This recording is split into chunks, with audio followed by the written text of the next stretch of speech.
This podcast is brought to you by the Albany Public Library main branch and the generosity of listeners like you.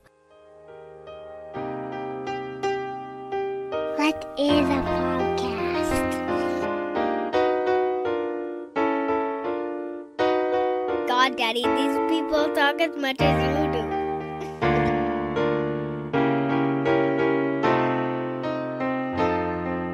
Razib Khan's Unsupervised Learning.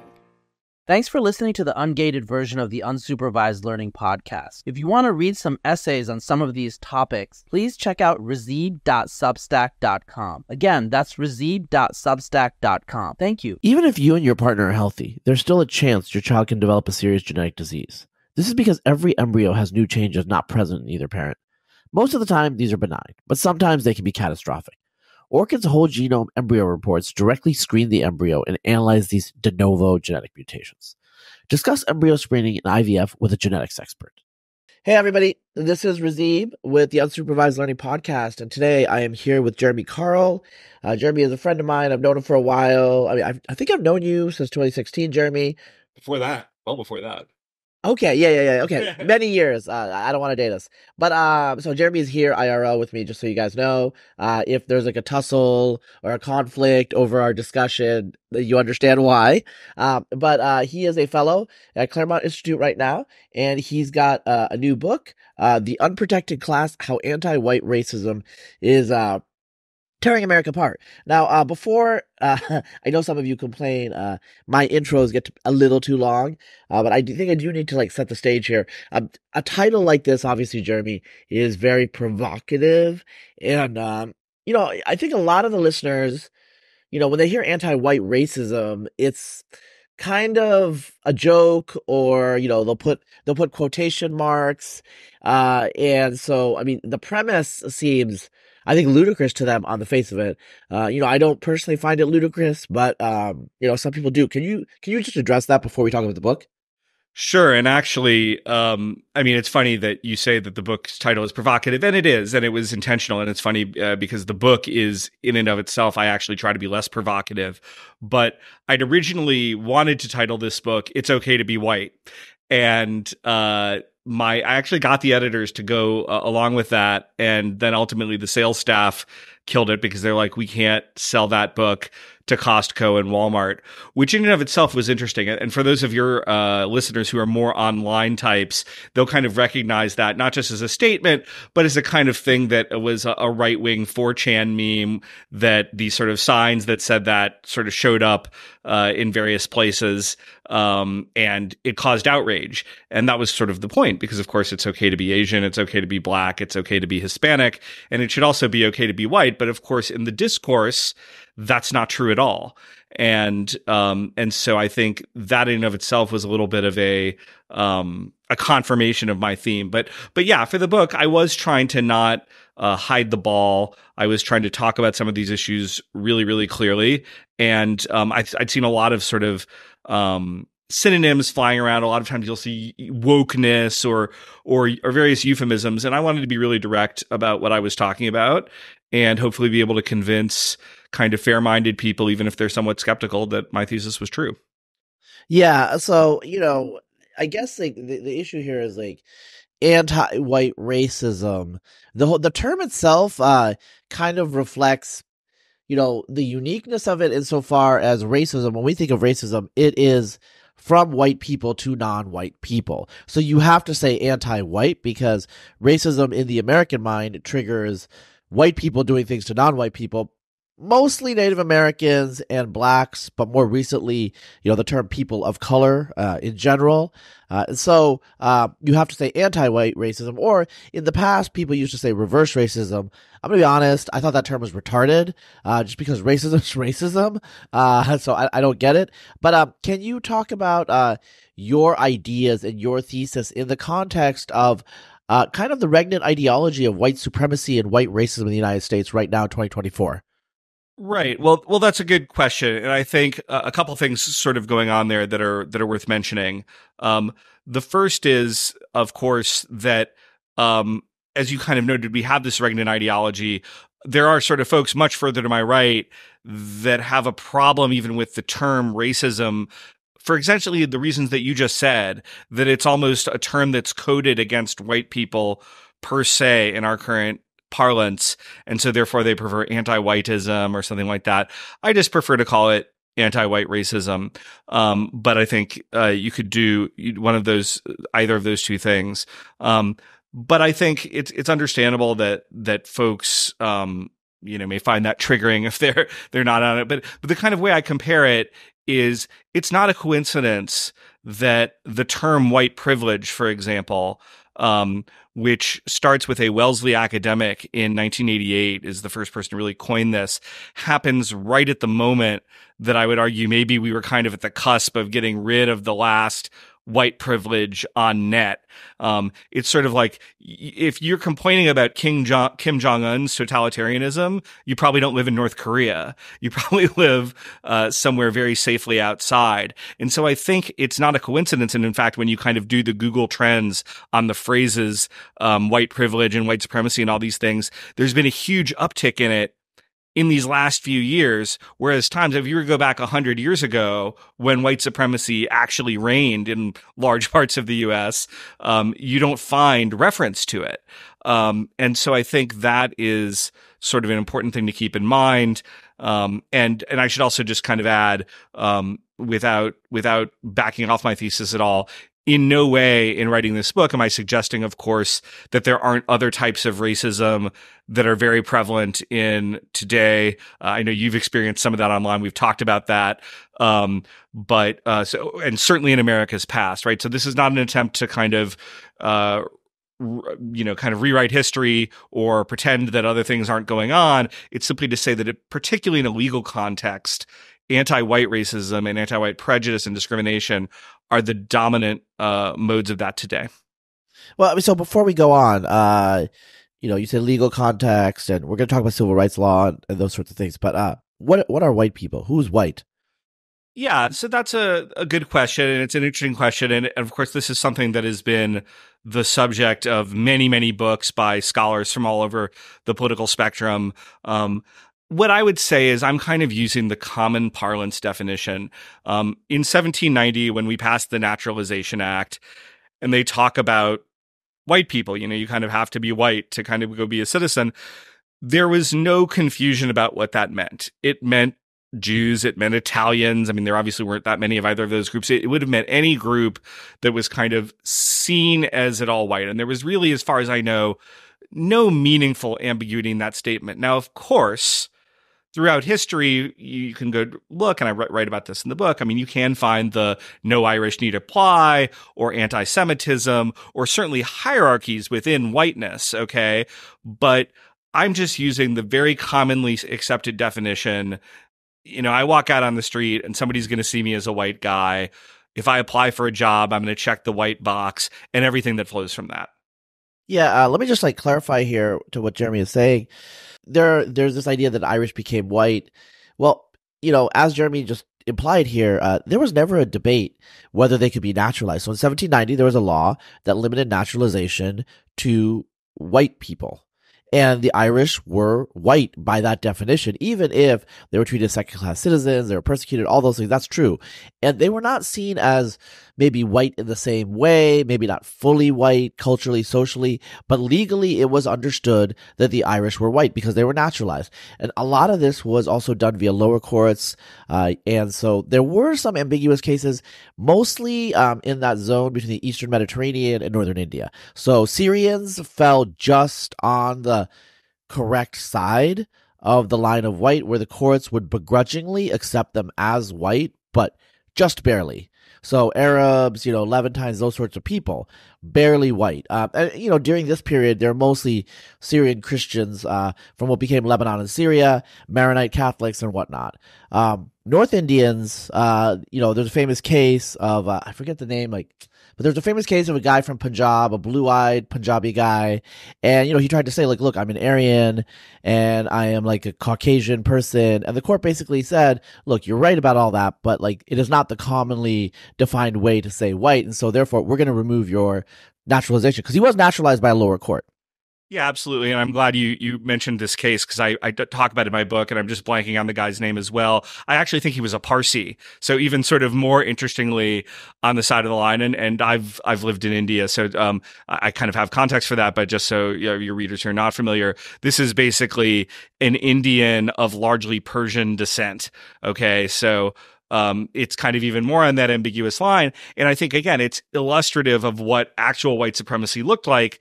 These people were desperately trying in the early 20th century to claim whiteness, okay, legally for the advantage. What I document in the book and in many other places, of course, is you see the exact opposite now. You see a flight from whiteness in a massive way. So you have 10x the number of Native Americans now than you had 50 years ago in the census. And this is not because of some Native American birth boom. It's because of the advantages, formal and informal, of being identified as Native American. And you're seeing a collapse in Hispanics who are identifying as white, even though still a lot of them do.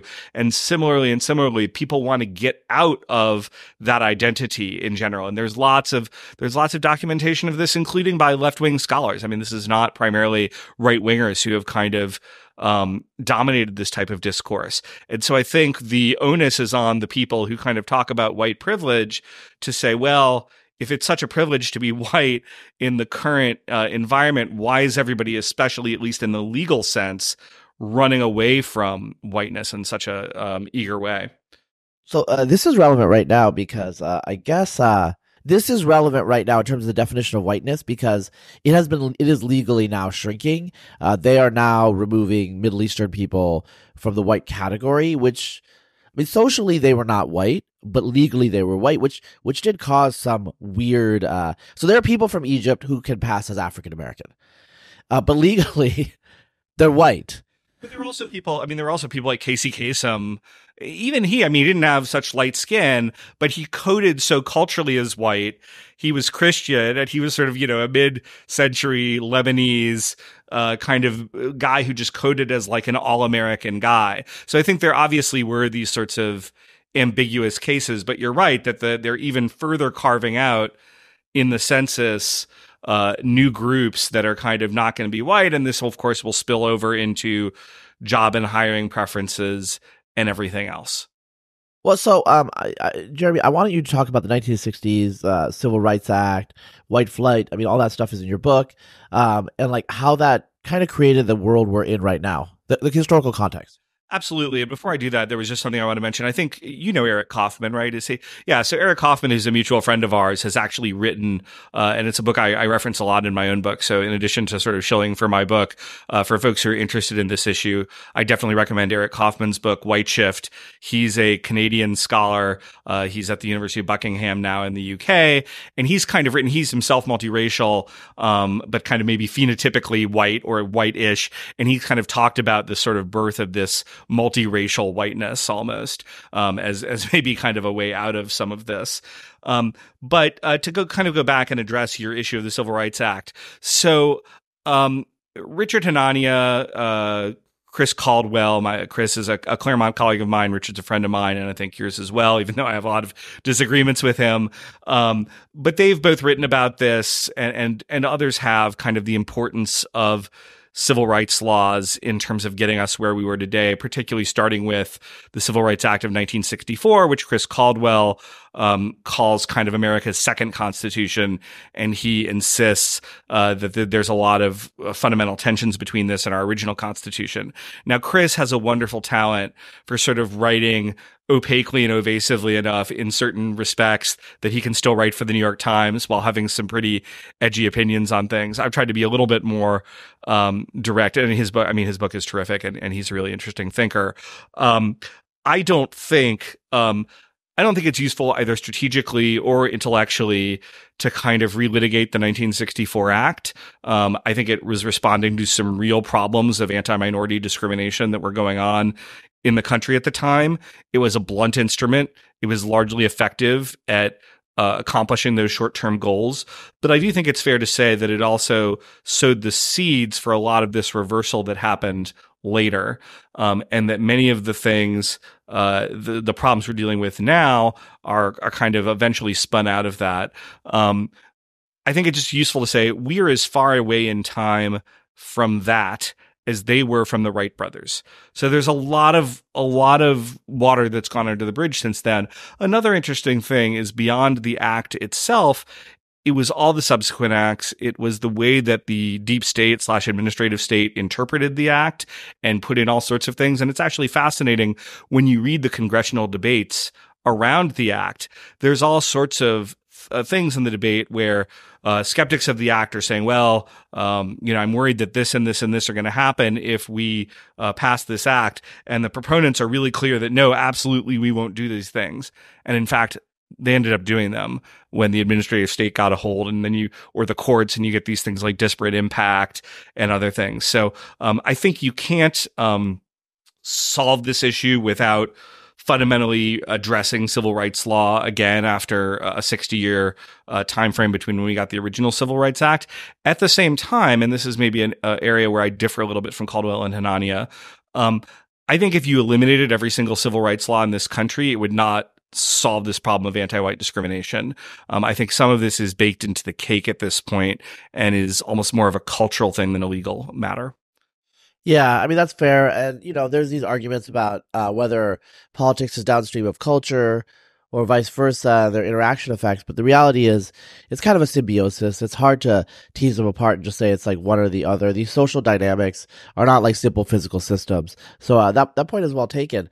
So I want to okay, you were talking about the civil rights movement. One thing that, people, I think in America today, younger people, there are young people who do listen to this podcast. In fact, I know that of the people that, check out Unsupervised Learning, the oldsters read the essays and the young people listen to the podcast. But the America of the 1960s, before 1965, was a very different America racially and culturally. It was a black and a white America. I remember some of that. Me and Jeremy remember some of that because we're both Gen X. I remember the 1980s. In the 1980s, yeah, there were Latinx people, Latinx people, and various Asian groups. But really, we were on the outside. We were not American. American was black people and white people, and they had their issues that there was going on. Over the last, I guess it's 30 years now, more than 30 years, 40 years, since 1980, 44 years. But a lot of that's changed. We live in a very different America, and we still have the legal superstructure of the old America, and I think that causes massive problems. So the flight from white that Jeremy's talking about, okay, very few black Americans, could pass as white. Black and white were very clear categories then. Today we have Latinx people, Latinx people who look like Jeremy. These are I call them conquistador Americans, right?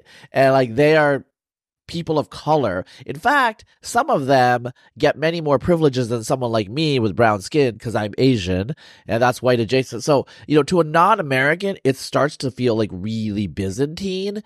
And so can you just speak a little bit to that in relation to the anti-white sentiments in our law and our culture?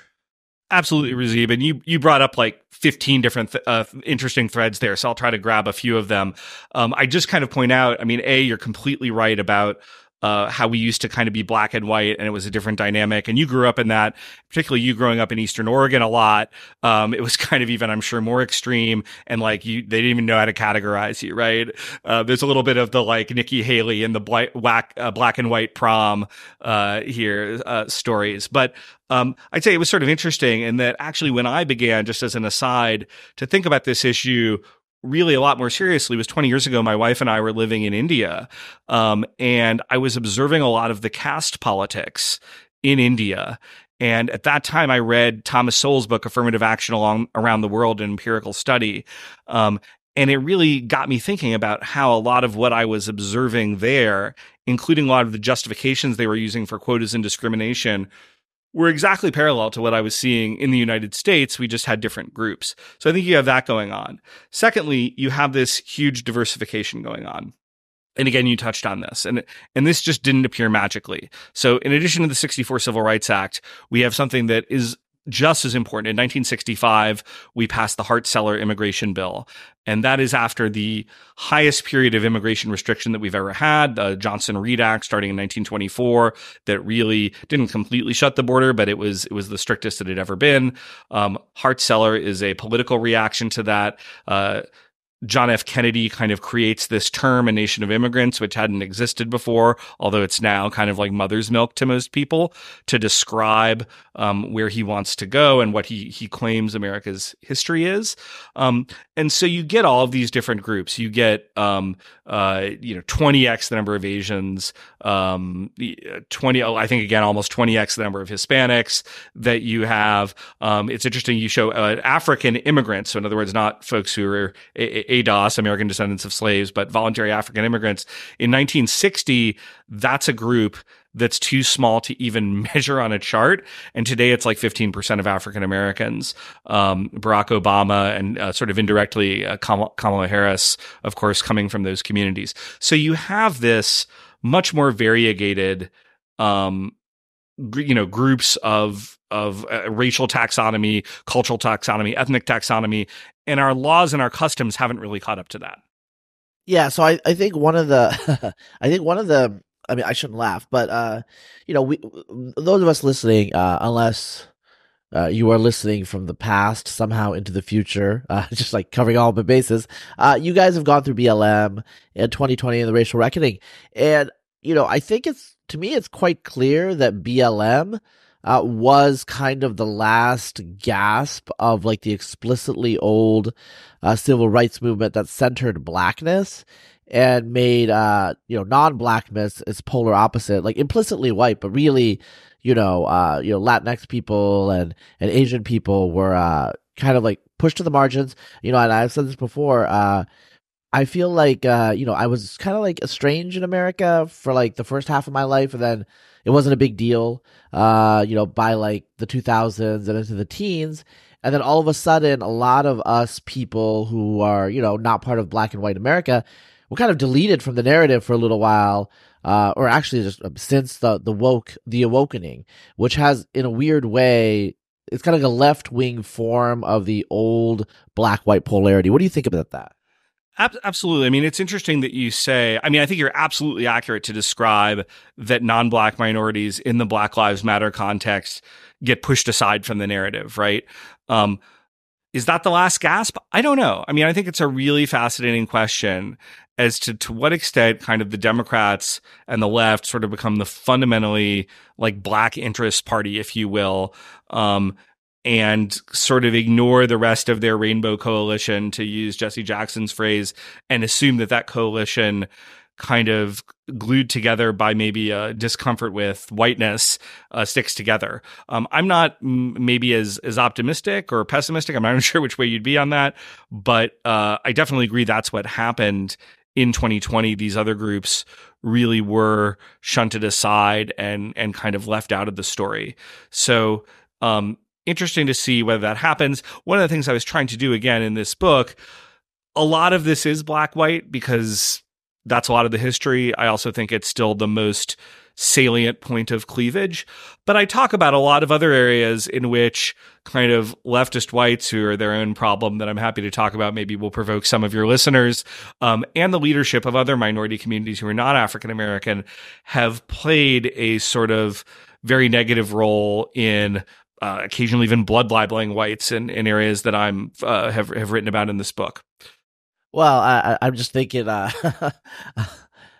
this is MAGA country, Juicy Smollett. So there were a lot of incidences, this is sensitive, I know, for some of the listeners. I'm just going to go there. It's like Stop Asian, AAPI hate and all that stuff. They were trying to depict this as like white supremacists. Look, there's not that many white supremacists in Oakland, California, guys. This was minority on minority. This was mostly young black males on vulnerable Asians. Like that's all most of the video showed.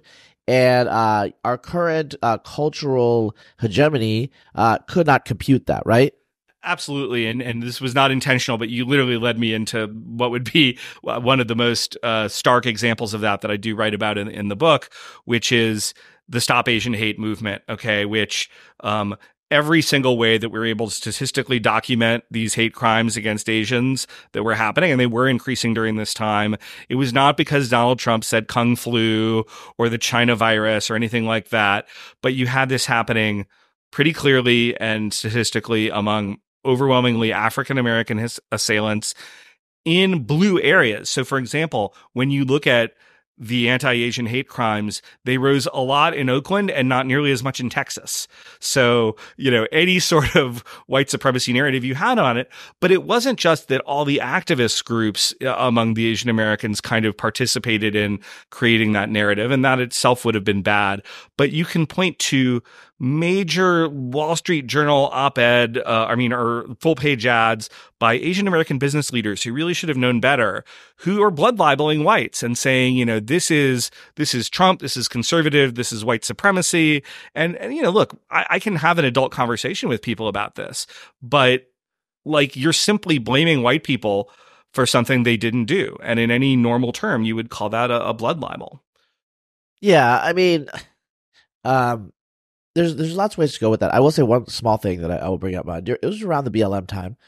A friend of mine, an academic on Facebook, posted something about, a guy, I think an old Hispanic man, was attacked, and there was some racial, anti-immigrant stuff reported in the media.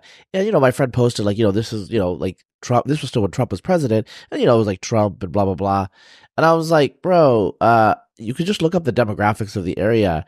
It's mostly Hispanic with a black minority. There's almost no white people that live there. So all of your commentary is irrelevant. And then later he had an update. He's like, okay, yeah, Razib is right. So this is just put on your thinking cap, look at the empirical data. But, you have a theory, and theory demands evidence. Theory demands, validation. Oh, that's what a lot of it is going on right there. Right. Let's talk about, there's a lot of stuff in the book, actually. It's a short book, but you put a lot of topics in there. A lot of topics that I think people kind of talk about privately in their group chats, or, but it's not written about.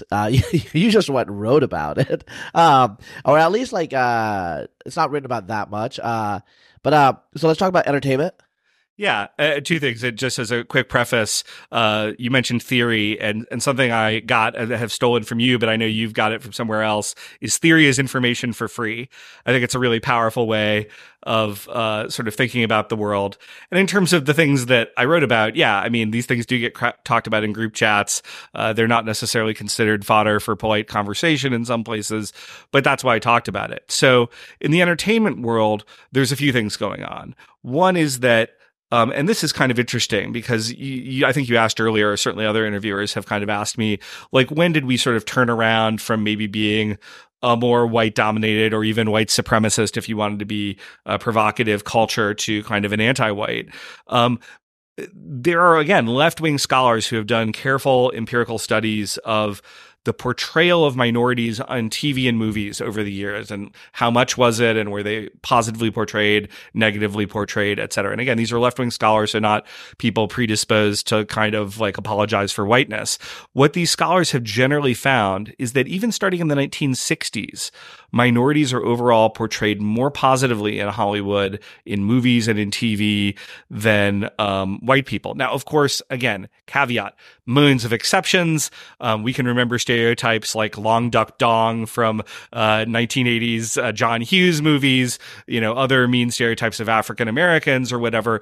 But if you kind of look, you even think back, I think to my childhood as core Gen X, you sort of have the brave, majestic Native American against the slightly, dangerous, rapacious white guys trying to take their land or whatever else. Or, even sometimes if the black person might be a criminal in the movie, his motives are portrayed as somehow more pristine and pure. There's even a concept, again, I'm borrowing this from left-wing scholars, called the magical Negro.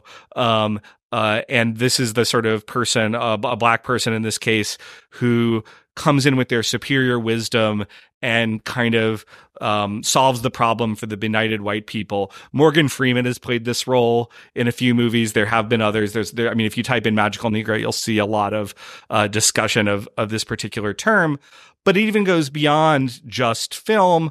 I talk about Hamilton, which is an interesting mixed case because in certain ways it's reifying a very unifying identity around the founders. It's kind of a transitional project before wokeness really took over. It's completed in 2015, but it sort of starts before the Great Awakening. At one level, you'd say that that's a kind of unifying document, and it's giving every group part of America's history. On the other hand, it's not a coincidence, I would argue, that the one bad guy, King George, in that musical is the one white guy in the cast. And there are various other things. And even my kids, who were younger and they'd be listening to Hamilton and they would be kind of confused about the ethnic identity of the founding fathers, which is a certain amount of historical erasure. And then finally, you kind of go beyond that. There's a Twitter account, I think it's called White People Are Stupid in Commercials, that consists of nothing but this thing that's actually like a trope at this point on Madison Avenue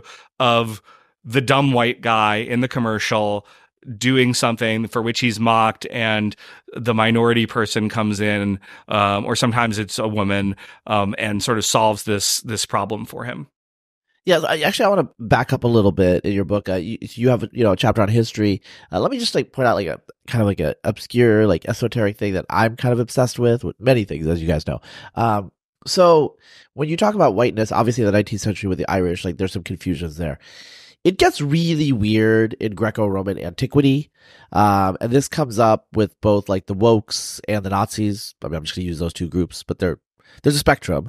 And it is true that Greco-Romans did not have our categories, but they did understand that there were white-skinned people and dark-skinned people, and and they were like, so for example, I think it was Herodotus, but it was one of the Greeks was saying how Egyptians are light brown and North Indians are light brown, but South Indians are dark brown like Ethiopians, but their hair is not woolly. They actually had a pretty sophisticated understanding of these sorts of things.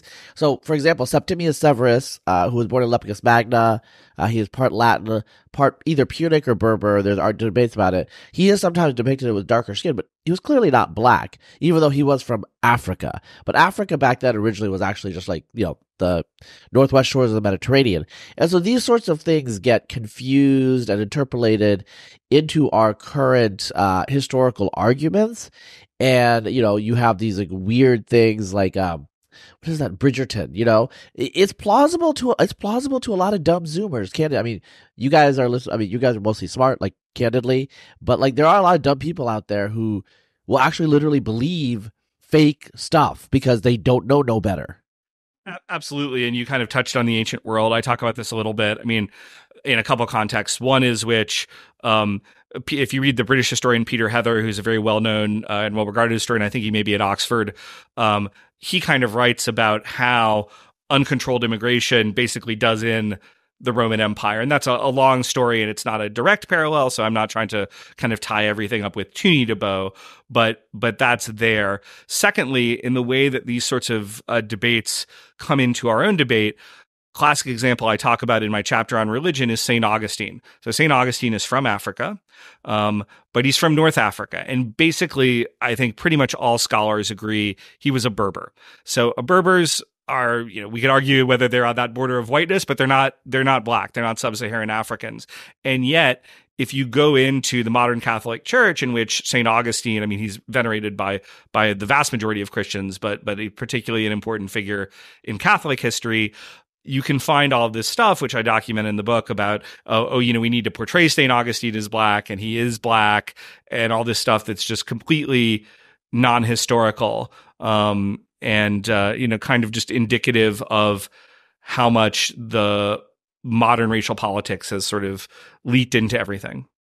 Yeah, so now I'm going to jump back. This is a topic that I've actually read about before. It's pretty interesting. The environmental movement, I mean, to some extent, okay, the environmental movement does actually legit have some white supremacist antecedents and even contemporary connections. So it's a really, really weird thing to tackle because you're going to blow people's minds about who Madison Grant was and what he did when he wasn't, like protecting the Nordic race, right? So you talk a little bit about that. So absolutely. And I should sort of back off because I only gave a thumbnail bio, but in addition to writing this book in my kind of formal life, most of my formal training is in energy and environment, my graduate training.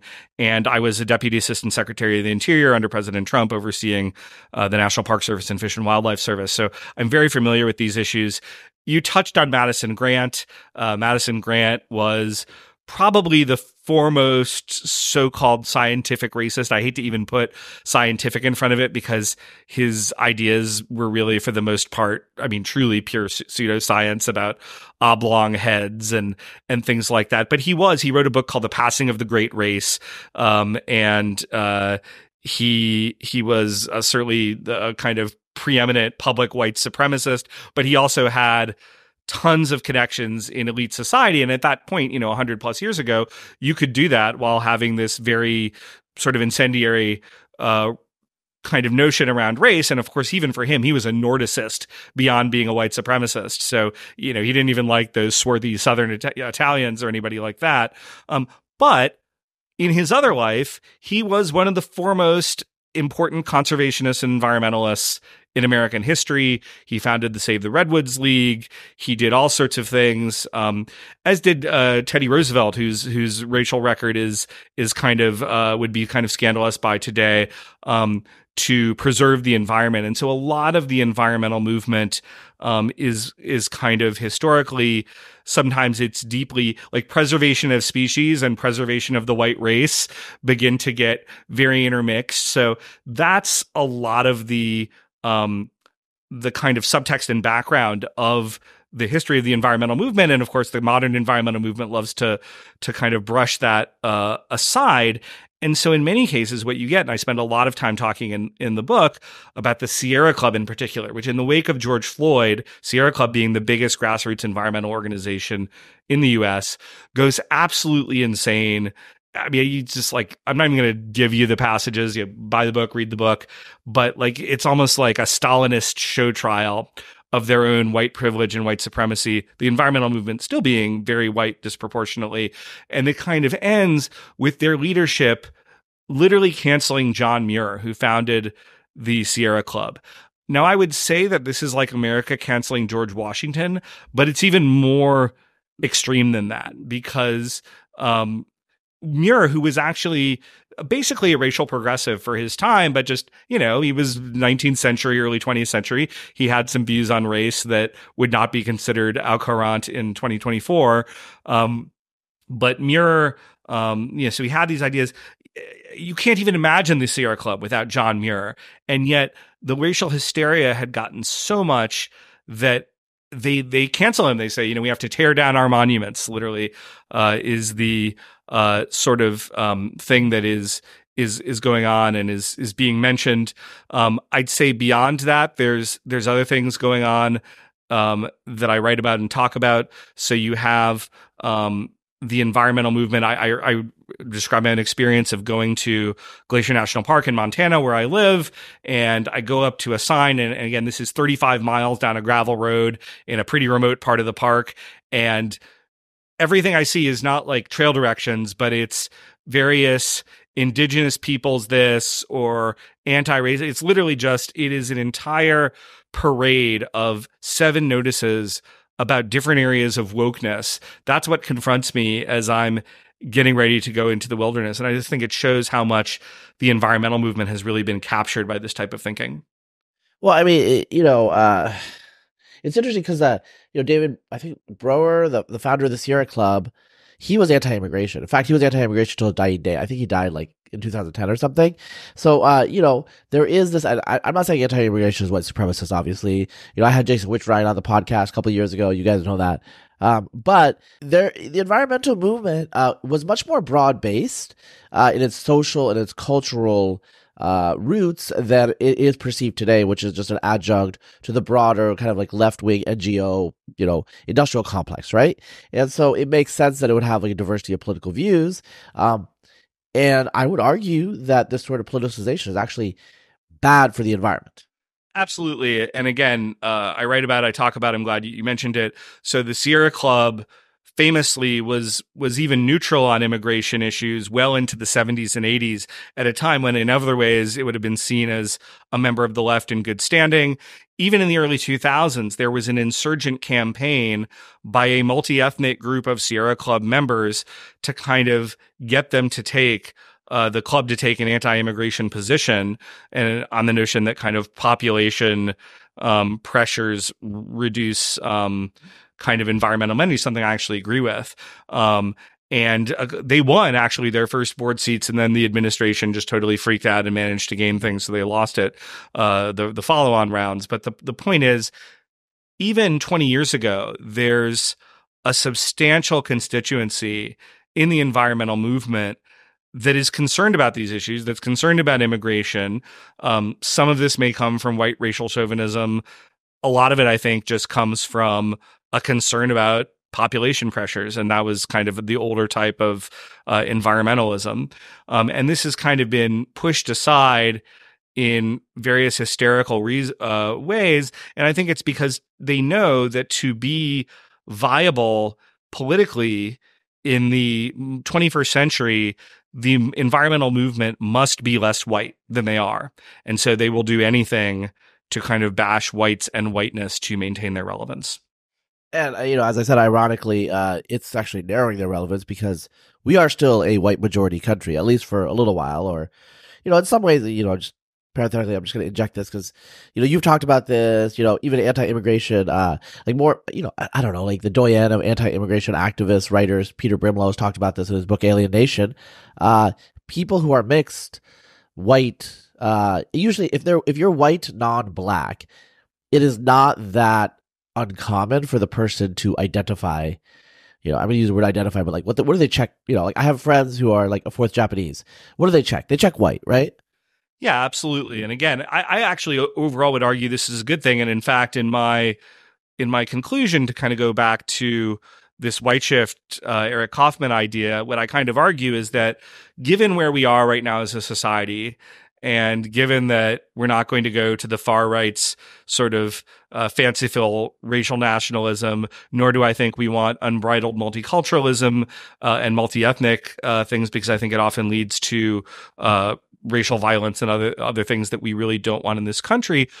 What we should be doing is, in fact, trying to have what scholars might call sort of, if white shift is too edgy for you, an ethnogenesis. So essentially, we are creating a new American ethnicity for people who in most cases are going to have some quote unquote white heritage, but it's more a multi-ethnic group of people, some of whom will be all of European descent, but some of whom will just be a partial European descent, but they will kind of identify with that American story, that American history, that'll be part of their heritage. So you get Hispanics are like really the easiest target for this. A third of them are intermarrying. They're already a heavily European descent group. They're 4 times more European descent than anything else genetically, something that you are certainly familiar with on average. So I think that's one of the ways that we could get to a sort of more peaceable place where we could kind of move forward as a more unified nation. Yeah. So I think I want to talk about these big picture issues like at the end of our conversation, but I do want to hit about a couple of your topics. These are like all in the chapters. So if you want obviously more detail, this is like a surface sketch. But I want to talk about let's talk about like tech, religion, and military. It's like, I don't know. I mean, military and tech in particular, I think a lot of people would say, well, I mean, those are like very white domains. Religion, I think, is a little bit more complicated. So like address them in sequence. Sure. So in my tech chapter, I lived in Silicon Valley for years. I live in Montana now, but I'm very familiar with kind of that context. It was actually fascinating. I'll never forget when I wish I'd saved the paper. And it was like I was old enough that I was actually getting a physical paper. But there was a San Jose Mercury news piece that came out in, 2008, 2009. And it was all about kind of how tech was disproportionately white and it was a huge problem. And like literally, they just erased the Asian Americans from this equation. And the Asian Americans were, of course, dramatically overrepresented, particularly in the engineering jobs, but not exclusively. And they were so desperate to talk about white supremacy and white privilege that they ignored the fact that whites are still underrepresented in Silicon Valley in these jobs. And a thing I talk about in the book, I did pick up another headline where they suggested, Asian Americans are 55% of the engineering people, but they're only 27% of the overall executives. So it's clearly white supremacy. So the idea that they're only 4.5 times more overrepresented on a population basis in kind of the management was seen as obvious white supremacy. again, something you're probably familiar with, one of the interesting ways that you blow holes in that is that the vast majority of these really top Asian American tech CEOs who run some of the biggest companies in tech are from the Indian subcontinent. Well, why is that? Could it be not that it's white supremacy, but that they speak English when they come in, that they are coming from a much more similar cultural context than, say, a Chinese immigrant is? I think all these things play into that. Now, look, I mean, if you go to the top of the venture capital world or whatever, that's still a kind of disproportionately white world, and we can kind of author hypotheses as to why that is. But I actually show how, in fact, you've had massive white flight from Silicon Valley over the last, particularly last 20 years, to the point that San Mateo and Santa Clara County, which are kind of the heart of Silicon Valley, have fewer whites now than they've had on an absolute basis since like 1950, when their populations were, 1/7 of what they were today. So you've had some very dramatic changes. So that's the tech world. In the military world, you have some of the same things going on. First of all, there is a myth. It's a pernicious myth. It's one that's been laundered by Hollywood extensively, that going back to the Vietnam War, that kind of black soldiers in particular were cannon fodder and white people got out of it. It's just statistically not true. Now, within the white community, there were gradations of people, particularly who were actually sort of socially and economically privileged, who got out of it more. But the deaths were even in slight disproportion white. And actually what you're seeing right now in the military is that particularly promotions at the top, and I've worked with, when I particularly was at the Hoover Institution in my past life, I worked a lot with 4-star generals and things like that. So I know a lot of these folks.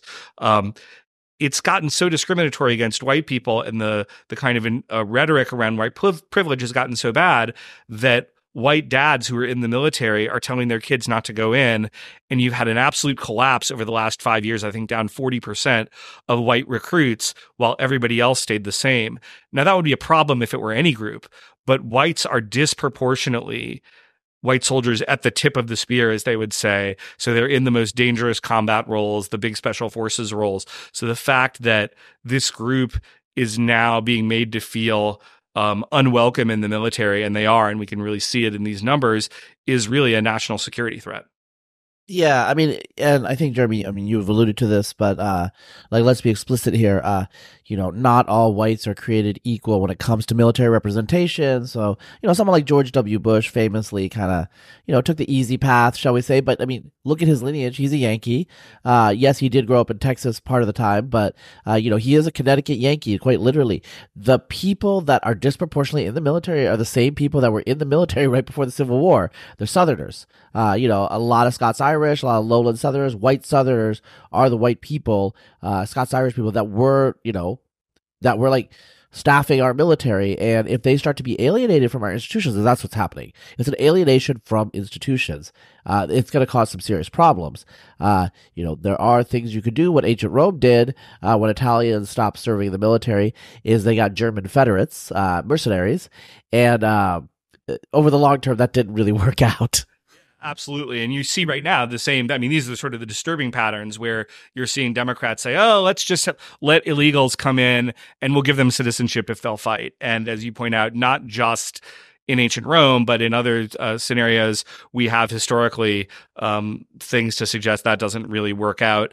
It is the Scots-Irish Jim Webb, for any of you particularly interested in this issue, Reagan's former Secretary of the Navy, and then later a Democratic senator from Virginia, wrote a really good book called Born Fighting that's about this very phenomena.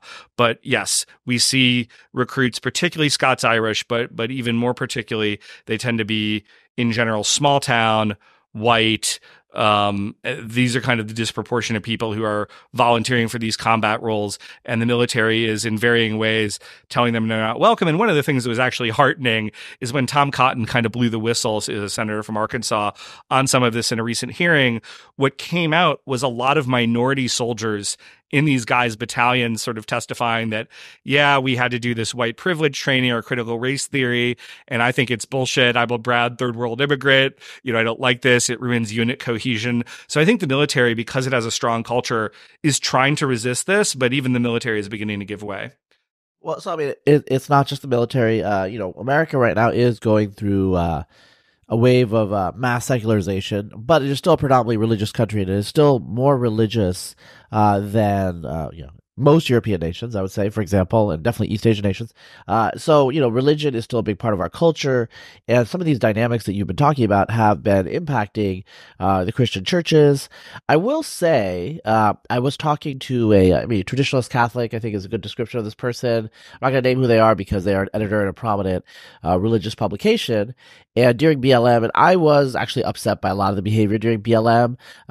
I understand that a lot of you out there think that it was all about justice and equity, but if you read what BLM's plank was, they wanted to destroy the nuclear family. It was basically communism, race communism, I guess. And so I was very upset. And so I asked, my conservative Christian friends, like, what are you guys going to be doing about this sort of stuff? And several of them got back to me and they were just like, we probably can't do anything because Christianity is anti-racist. Whereas like with the sexuality stuff, the trans stuff, all the other stuff that they're opposed to, that's very clear for them and they can push back, but they just predicted that the church would basically cave in every which way because of the universalism embedded within Christianity when it comes to ethnicity. Absolutely. And to some extent, that's an advantage, right? I mean, to me, I'm a Christian, evangelical. It's one of the things that's actually attractive about Christianity is that in Christ, there is no East or West or black or white or any of these things, ideally. Now, of course, the history of our church in America and elsewhere has shown that that's not true. And I even remember when we lived in India, the Church of North India, for example, everything was very stratified by caste, even though caste shouldn't have really existed in an Indian context. So, of course, churches are sinful, just like the people who inhabit them, at least from a Christian perspective. So that's not a surprise. I do think that Christianity does have some vulnerabilities in this area. You go back to kind of Nietzsche talking about Christianity's slave morality. And I don't agree with Nietzsche's critique, but I think that, he is on to a certain something there that is a certain vulnerability within Christianity. Having said that, this really is, from a Christian's perspective, what's going on unbiblical, even though there's a lot of pressure within the church to kind of move in that direction. And actually, the person who I cite kind of most extensively in my chapter on religion is a guy named Vodi Bakum, who has the same publisher as me. He wrote a book called Fault Lines that kind of explores the rise of critical race theory in the church. He's an African-American Southern Baptist pastor. He's currently pastoring in Angola and being the dean of theology at a university there. But I got to be honest, my publisher, because we have the same publisher, he gave me this book. He said it sold 100,000 copies in hardback, which is huge. He said it's really good. And I kind of picked it up and I was like, okay, well, I'll take it. It's going to be the black guy who says it's like bad to be woke. And I was just like, I wasn't going in with super high expectations, but it's actually really terrific. It's a deep theological exploration of just how these anti-white claims and critical race theory are directly substitutions for actual Christianity, and in fact, in many cases are also negations of Christianity. I won't try to go into it all here. You should buy the book if you're interested in getting into it, or you could buy just Bakum's book, and you should. But it's a sort of deeply embedded thing where we've almost put in a substitute religion for actual Christianity within a lot of the evangelical church, to say nothing of the mainline church, which is, with apologies to any mainline folks listening here, is institutionally at least pretty far gone. Yeah, so, in terms of race and Christianity, I just want to, okay, this is going to be weird aside, but during the period of National Socialism, there was a form of reconstructed, it was basically mostly Protestant, it was all Protestant, called German Christianity, and they added race as a sacrament. It was basically, operationally, it was like a step towards paganism, but, they tried it for a while. There was a confessing church that opposed that. So Christianity can be twisted in all sorts of weird ways. It can be, there was pro-slavery Christians, there was anti-slavery Christians, obviously. In American, like Presbyterianism and Calvinism, there's R.L. Dabney, who was a Southern pastor, and also he was a soldier as well, and he justified the Southern way of life, so to speak, with slavery and race hierarchy. So, there's a lot of directions you could go to, and I think in some ways it's a reflection of the culture.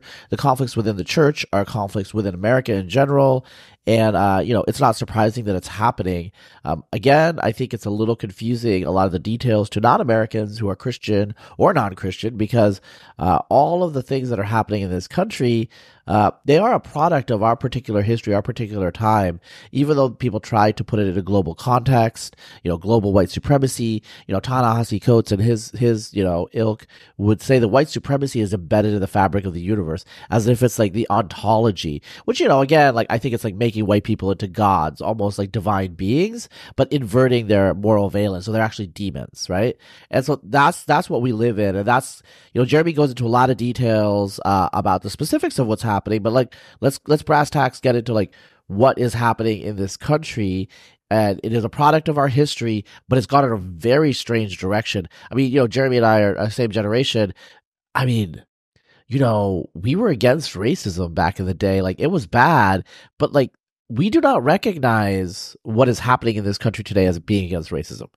Yeah, I think back to the 1980s, and I want to really avoid the sort of middle-aged guy thing or old guy thing of looking back and saying, oh, everything was perfect. It wasn't. But, we had Michael Jackson as the big pop star, and Eddie Murphy as the big movie star, and Michael Jordan as the big basketball player, and you kind of name it. And certainly I think nobody was under any sort of illusions that racial problems didn't exist, but the sort of fractured and fractious environment that we're in now, it wasn't present. It just wasn't. And it wasn't just that I was like living in some bubble. I mean, I went to a highly integrated Southern school with lots of African-American students. So I had a lot of exposure to kind of that cultural context. Everything was not as freighted in either direction. And it just, at some point, maybe it's the internet, maybe it's changing demographics. There's a lot of things I kind of speculated on. You see in the statistical data, which you and I care a lot about because we're very empirical people. In 2013, right after Obama is elected, we get what's called the Great Awakening, which is a play on the Great Awakening, these early religious revivals we had in the US. And you suddenly begin to see this dramatic rise in sort of racial anti-whiteness and political correctness of various types.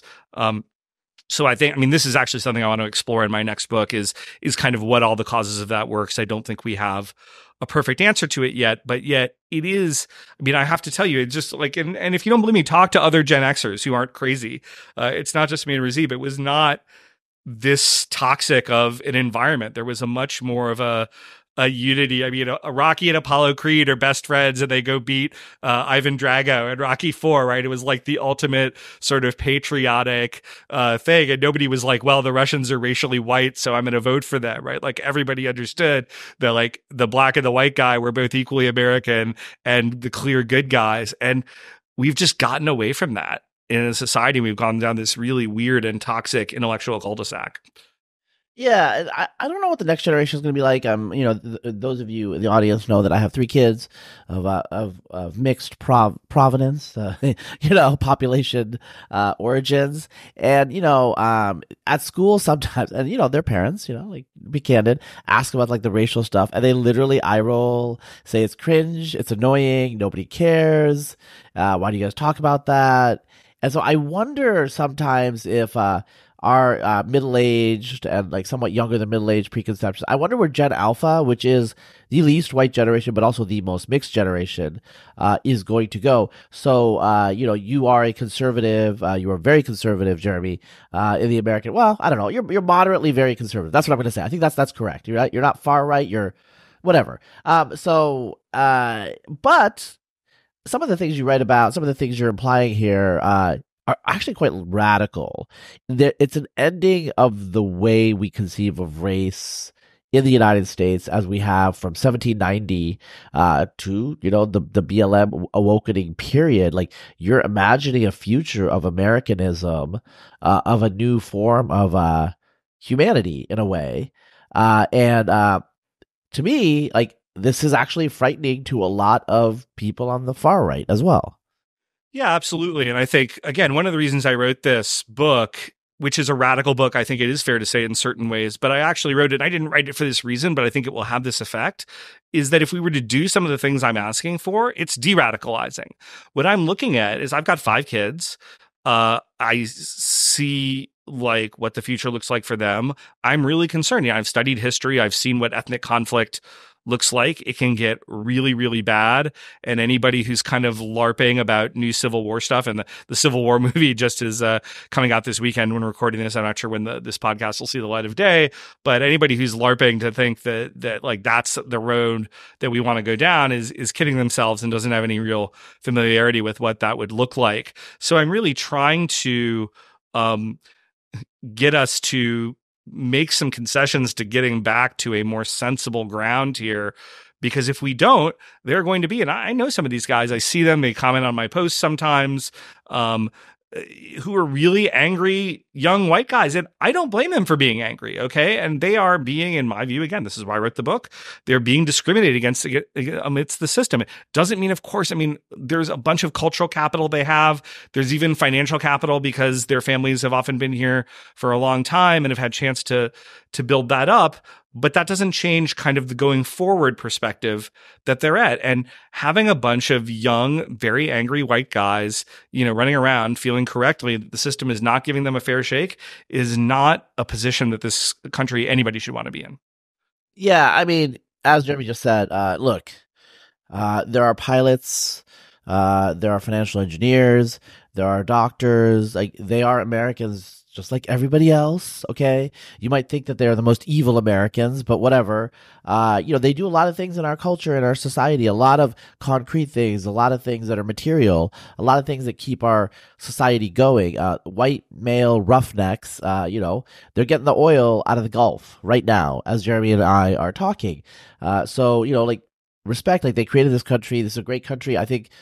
I will say this is the greatest country in the history of the world so far. Maybe not forever. That's a long time. They did create this country, for good or ill, like whatever the sins were. So I think that is the historical perspective that we need to have. I think it's fine, obviously, to revise and reconsider our historical context, but we can't throw the baby out with the bathwater.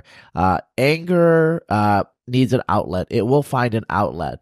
So, this is a controversial thing that I say supposedly, but I do not like the fact that that our society in America today is fixated on us thinking excessively about our racial identity. I don't think that that's a good trend for anyone. I definitely don't think it's a good trend for young whites. This is, again, I think our administrative, our bureaucratic, our intelligentsia class not understanding the psychology of the average human being. If you tell them that they should put their race above all other things, they will. Absolutely. And along those lines, and you mentioning your fondness for America, I have to mention to your audience, for those who haven't written it, I've of course read many of the things you've written over the years, but my favorite was this rare personal reflection you had called "Get Lucky," that was about your pride as a guy who came here as a young immigrant from Bangladesh at age 3. Was that right? It was 4, very young.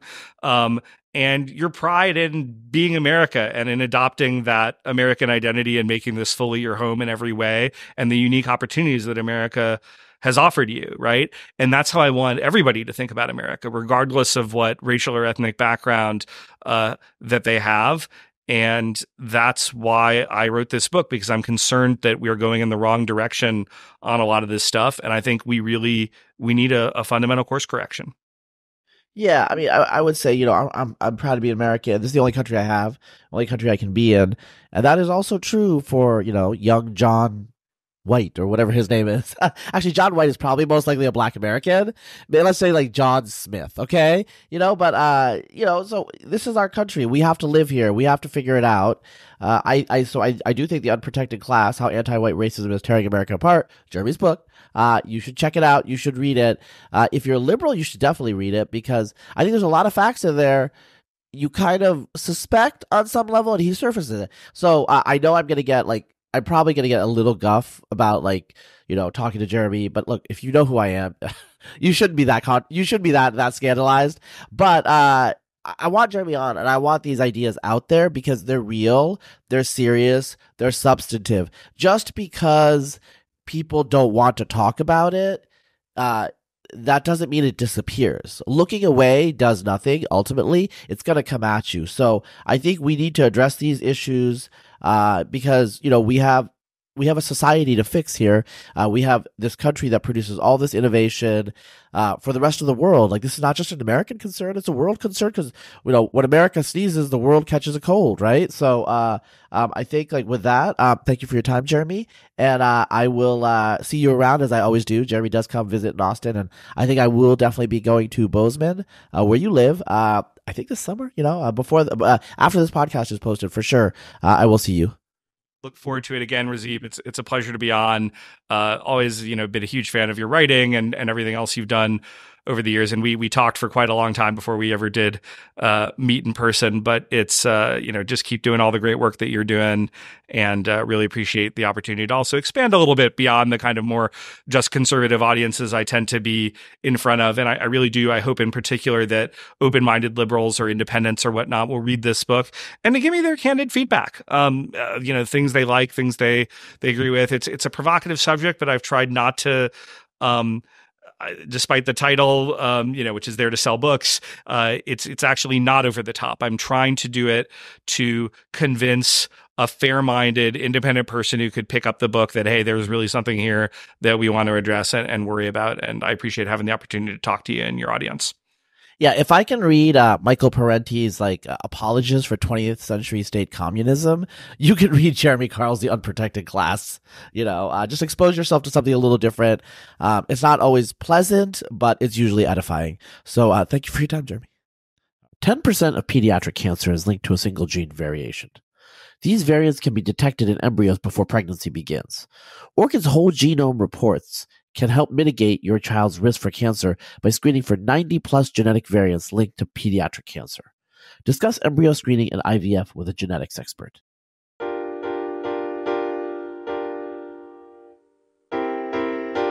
This podcast for kids.